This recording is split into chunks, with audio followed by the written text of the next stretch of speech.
ప్రముఖ జ్యోతిష్యుడు జ్ఞాని అపర మేధావి వేణుస్వామిపై మా అధ్యక్షుడు మంచు విష్ణు గారు ఫైర్ అయ్యారు. వివరాల్లోకి వెళ్తే జాతకాలు అనేవి పర్సనల్, అది వ్యక్తిగతం. త్వరలో పెళ్లి కావలసిన జంటను పట్టుకొని వీరు ఖచ్చితంగా విడిపోతారంటూ బల్లగుద్ది చెప్పిన వేణుస్వామిపై ఒక పక్క నాగార్జున గారు, మరో పక్క మంచు విష్ణు గారు చాలా సీరియస్ అయ్యారు.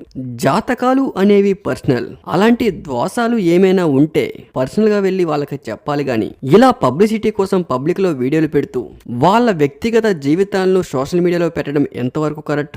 ఇలాంటి విషయాలను ఎవరు కూడా ఎంకరేజ్ చేయరు. అప్పట్లో సమంత నాగ చైతన్య విషయంలో కూడా ఇదే జరిగింది.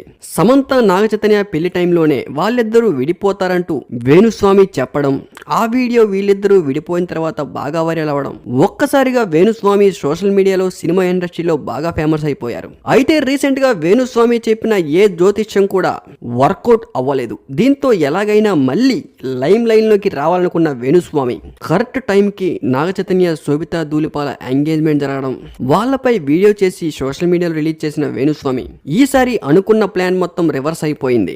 దీంతో ఒక్కసారిగా నాగార్జున, మంచు విష్ణు వేణుస్వామిపై ఘాటుగా ఫైర్ అయ్యారు.